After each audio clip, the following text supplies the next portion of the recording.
Hey, it's Wayne. As you can probably see, I am pretty sick, especially my eyes.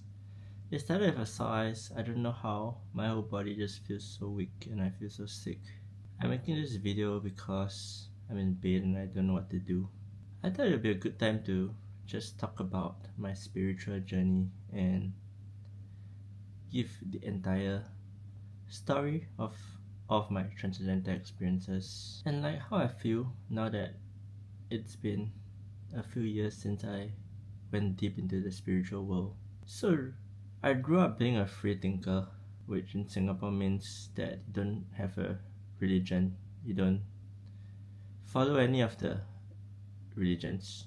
I had an uncle and his family who were deeply religious. Every time we visited my grandfather, or if there was some event, he would always talk about church and would preach so hard about God, about the church. He would bring the pastors to events, and I absolutely hated it. I felt that they were just like doctrines and they couldn't think for themselves. Anyway, in later on I became a professional poker player, and one of the things I learned early on in poker is that when your emotions come up and you let your emotions take over you lose. You make bad decisions. I learned to push my emotions aside and became even more of an atheist. I was like, you can't prove that God exists, God doesn't exist. Prove to me that God exists. Despite the fact that I was an atheist, I practiced meditation about 10 minutes a day for a few years, almost every day, and sometimes even 15 or 20 minutes. I did it entirely because I wanted to perform better at the poker tables. It's a highly competitive game, and you play for hundreds of thousands or even millions. At some point, I was deciding whether or not to quit poker, and I decided to go for a Tony Robbins event. After one event, I decided to join another one, and there was a process called the process of Diksha, which is giving a blessing. Tony also talked about God and higher powers and asked people if they believe in something more than themselves. I couldn't actually say yes because at that point I didn't believe in something more than something that I can't see, that you can't prove. So during the blessing, nothing happened. I was just lying there. It felt like a very nice nap or meditation. Time flew by. But something within me decided that I was going to explore this a little bit more. In January of 2019, after listening to Naval Ravikant say that 60 minutes of meditation for 60 days, and that's how you actually deepen your meditation practice and you start clearing your mind of so much of the clutter that you can really have some profound experiences. I practiced that meditation for about 3 hours a day for actually the entire 2019. I clocked almost 1,000 hours or maybe even more than 1,000 hours of meditation. Halfway through the process, I started actually having these transcendental experiences. The very first one was in India, where I went for a retreat. It was a midnight process where they had taught us about something called the samskara, which is the imprints from your ancestors and your previous generations. I didn't quite know what to make of it, but so far at the retreat I learned quite a lot of lessons that were useful, like the fact that there are only two states, the beautiful state and the suffering state. And you can only ever be in one state at one time. If you are in the suffering state, it's mainly because you're obsessing about yourself and you're obsessing about something in the past or the future. You do not suffer when you're not focused on the self. You do not suffer when you're truly in the present. Maybe you might experience pain, but not suffering. Some lessons like this, which resonated deeply with me, made me, I guess, much more open to a lot of their teachings. Back to this 1 a.m. session where we went to the temple, or this majestic, I don't even know if you call it a temple, but the place is called Ekam, E-K-A-M. During that multiple hour long session, we did breath work and we did meditation processes. Suddenly, we were revisiting our earliest memory as a child, because the theory of samskara is that we have this imprint that we have as a child, and because we still hold on to it, and because we don't consciously acknowledge it, it's causing problems for us later in our lives. During the process of thinking back to my earliest memory, I suddenly found myself in my mom's womb. It's definitely a strange feeling because I did not expect that, and I never previously thought that I could experience or remember things even before I was born. I remember feeling the feeling that my mom was feeling very lonely. She was always visiting the hospital and just having this like really profound, deep sense of loneliness. I decided that after the event, when I went back, I was gonna ask my mom about this because I didn't know anything about her feeling this way before. So I'll come back to India later, but I'll finish up the story of my mom. I went back, I asked her, she said yes, she had felt very lonely while I was in her stomach because I came out of her stomach early, cesarean. She was always bleeding. My dad issues with his career at that point of time, and he couldn't really spend the time with my mom. So she was in the hospital a lot by herself, and she felt really lonely. This was the first crazy spiritual experience that I have. The second experience during that same trip in India was when we were walking in the mountains, and suddenly I felt this sense that I was out of my body, where I was a third person overlooking my body. There was a separation between my body and me. I don't know how to specifically explain it. It is not like just simply being aware of your thoughts and thinking about your thinking. It is about a realization that you are not your body. I am not my body. I am not my thoughts. And that was another extremely profound experience for me.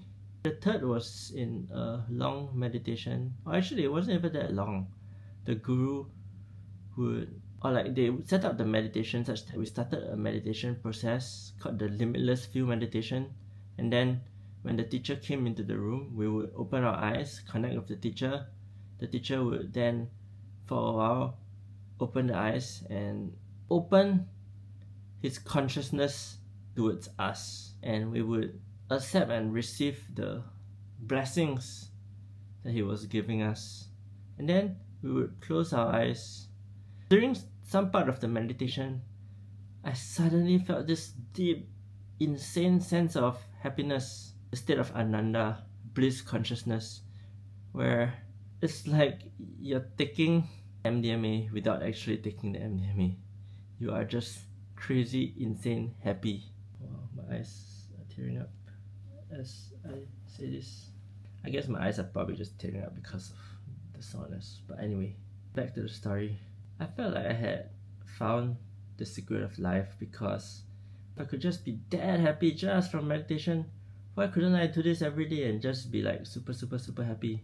And some part of me still remembers it and how to have it. When I close my eyes, I can feel that deep gratitude that comes from the heart. But anyway, that was my third profound spiritual experience and transcendental moment.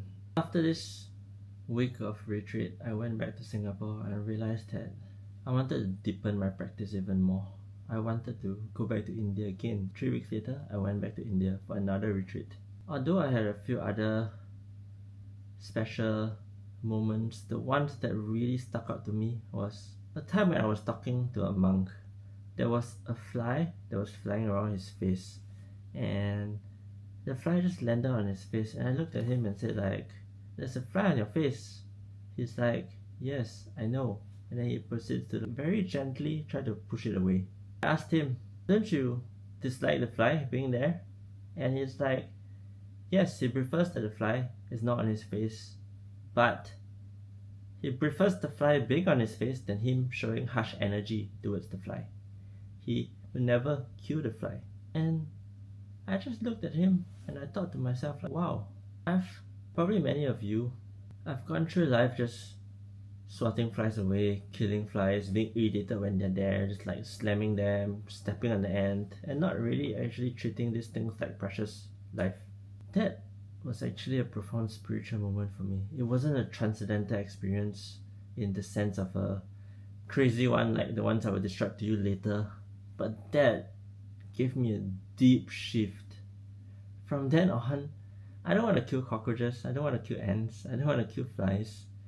It's not like I'm perfect, and once in a while if there's a fly and I'm trapped in a room with a fly and the fly keeps bothering me, I would still kill the fly.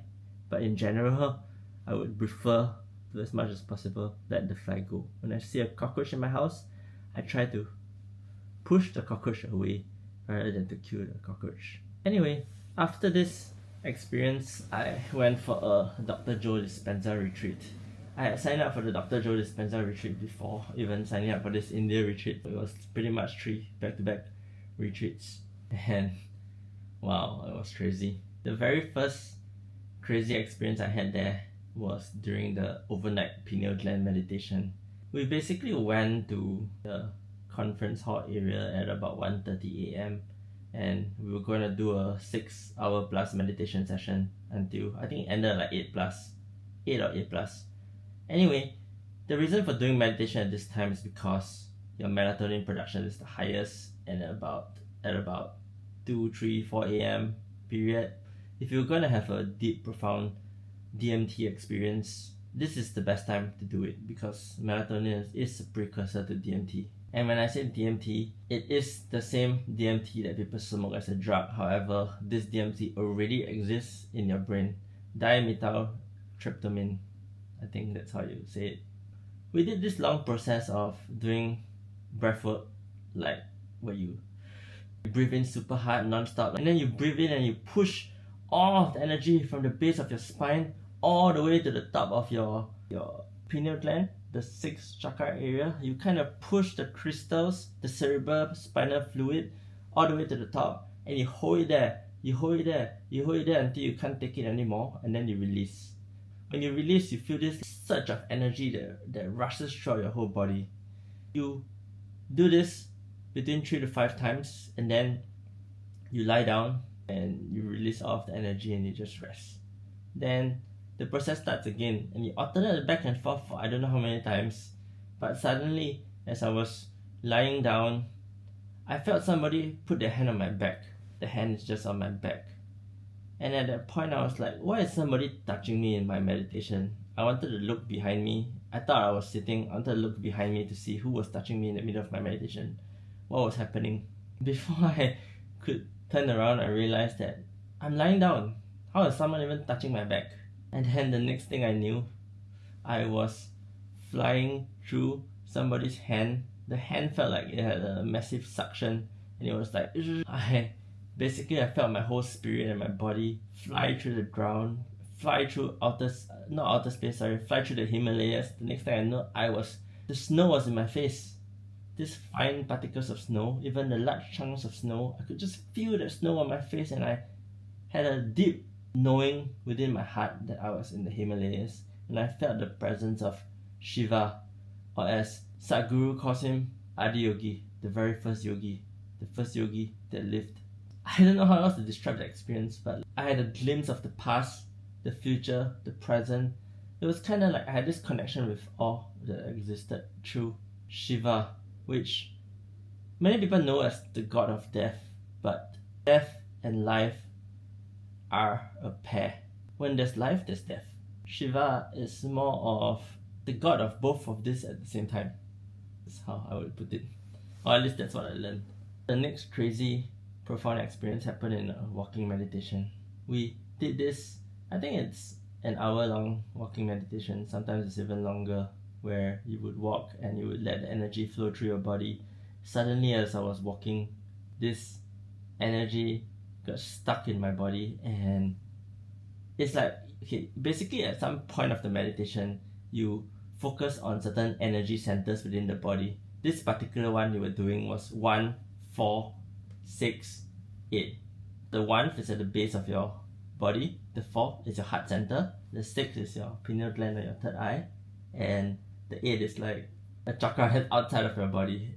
I don't know how to explain this, and if you're not into spiritual stuff, you're probably like, what the hell is he talking about? But anyway, as I was doing this, I suddenly felt like the energy got stuck in my body and my whole body jammed. The next thing I know, I was shaking like this and I couldn't actually move my body. I saw somebody doing it during a meditation the previous day, and I was like, this person is just obsessed about these teachings and pretending.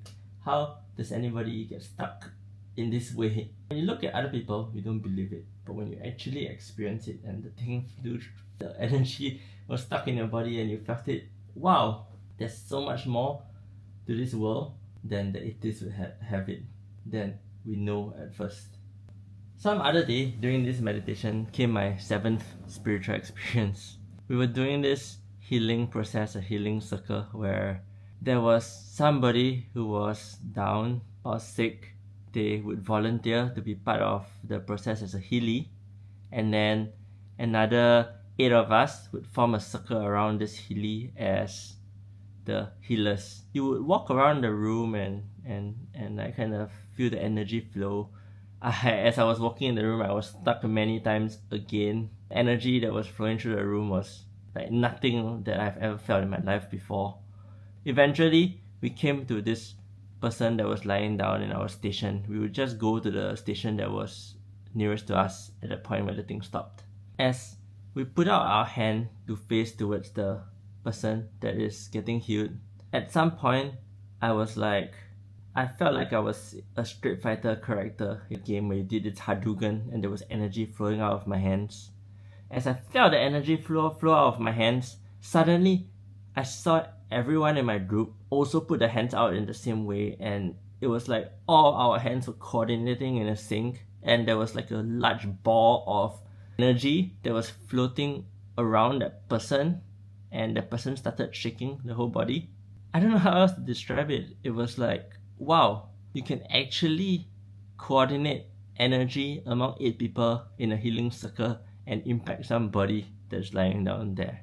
Despite the fact that I had this DMT experience and flew through outer space or flew through the Himalayas, despite the fact that I had the state of Ananda in India, despite the fact that I was in my mom's womb before, feeling the energy going through my body, connecting with other people was just like, holy shit. Anyway, I guess the last 3, I'll go back to another Indian meditation retreat because there were 3 really profound experiences that I had there that I wanted to talk about. The first was the state of Tattvam Asi. We were walking through the mountains and I was walking through the garden, and as I looked at the tree, I suddenly felt this sense that I'm not separated from the tree. Tattvam Asi means you are that you are. Or like there's no separation between you and some other object. It's not that you are that object, and I didn't feel like I was the tree. And I didn't feel like the tree was me. It was both at the same time, where there's this sense of connection that you and the object outside of you are one. That would be the best way I would describe it. And when I had that experience, something deep within me moved, and it felt like whatever I do in this world has to be something that helps everybody. I definitely couldn't go back to playing poker professionally because if I won, somebody else loses. It's a zero-sum game. When you have these spiritual experiences, you start rethinking what you want to do in this world. Another crazy experience was in a long meditation, and I can't remember what the Sanskrit word is for this particular meditation, but it was the state of cosmic consciousness, where I suddenly felt my body explode.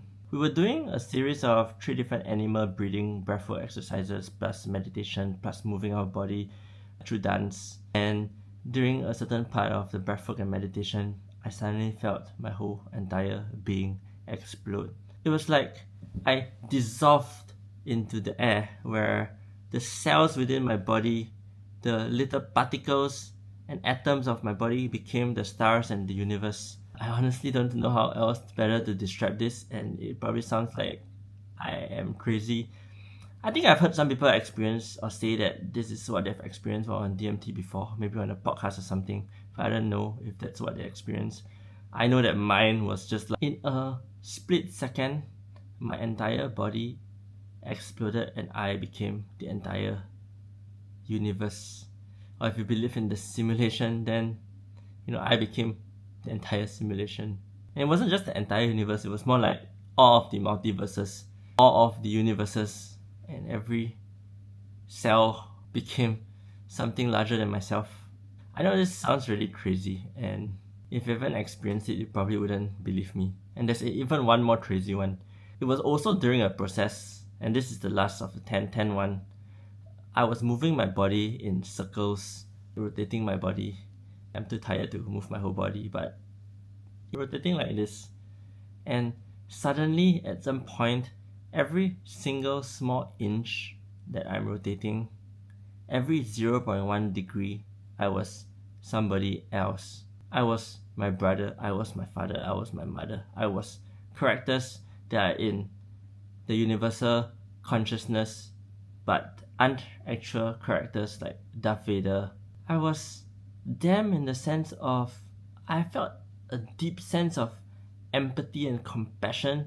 Like I felt their feelings. And the crazy part is that this process, this exercise that we were doing, it's called we were doing this whole process to experience the state of grand compassion or Mahakaruna. The Indians have basically figured out how you can breathe and move your body in a certain way such that you can experience a certain transcendental experience. And yeah, having that feeling of feeling what other people actually felt deep within their heart is definitely profound, because everybody has good and bad days. Everybody feels the entire spectrum of emotions.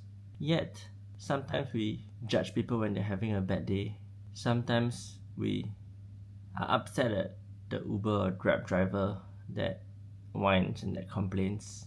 But when you have this feeling of grand compassion, I don't know, it's just like something within your heart moves and you never see life the same way ever again. Anyway, those are my 10 transcendental and spiritual experiences that come to mind. If you have not had a spiritual experience before, you might even be thinking, who's this crazy guy making all of this shit up? He has a really good imagination, imagining all of the details up. But all I can tell you is that before I did my 60 minutes, 60 days of meditation, or even before I did my 500 hours of meditation, I never had this kind of experience before, and I wouldn't believe somebody could have this kind of experience. I would think that they're just hallucinating. I didn't believe in God before. And now I've come to realize that with higher powers, with God, with spiritual experiences, there are 3 levels of belief. The first is where you blindly believe, where you believe in God because your parents told you to believe in God, because your pastor or your church told you to believe in God. You believe in oneness because your temple tells you to believe in oneness. And then there's the second level, which is you believe through understanding. You've gone for your Bible studies, you've studied all of the teachings of Buddha, and therefore you believe it because you intellectually understand it. And the third level is when you experienced it. For all of the atheists out there, and for all of the people who are non-believers in the higher power, they've just simply not experienced these things in their life. Because when you have experienced it, you cannot unexperience it. And anybody who has experienced it will know, and they'll say the same thing. I don't know how this is useful to anybody, but since my eye is so bad and I felt like making a long form piece of content, I decided to share my story here. If you have any questions about this, anything in general about spirituality, about meditation, about deepening your practice, comment, send me a message. I will do my best to share even more on how you can benefit from this. Oh yeah, before I wrap up, the one last thing I wanted to talk about is that despite the fact that I have had so many of these experiences, it doesn't actually make me feel like I'm more connected to other people sometimes, because having all of these experiences almost makes me feel like I'm separated from other people in the sense that they haven't had that experience and that I have had this experience. I kind of still have that judgment around the fact that, wow, I'm more woke than them. They didn't have these experiences, so I'm better than them. And coming back to the real world of being a business owner and running business, despite the fact that I can tap to this higher power and that I've connected to all of it, my struggles are still there. My challenges are still there. I still have to make people listen to what I have to say. I still have to get my team to do the work. I still have to run advertising campaigns and get people to show up so that I can actually make money. I still have to pay my bills. The challenges and struggles of real life doesn't go away. Do I think it's worth it to have this profound transcendental experience? Yes. Would I put in all of the time and all of that work to experience all of these things if I could go back in time? Yes. But definitely bear in mind that in this chase of the spiritual, I see a lot of broke people, and myself included. When I started going down this spiritual experiences stuff, I shoved money aside and thought like, I don't have to actually work so much for money. I can manifest the money. I am a good person, and if I do good things in the universe, the money will come to me. I soon found my bank account falling and falling and falling. Things are sometimes a struggle.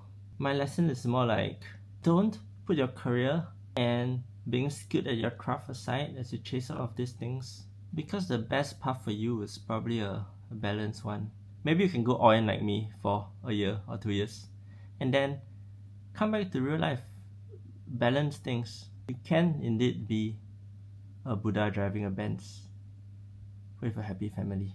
If you want the written version of this and more, I actually have a 15-part email sequence. Well, I'll send you one transcendental experience or one story from my journey per day for 15 days. You can subscribe to this at wainyap.com/transcendental. See ya.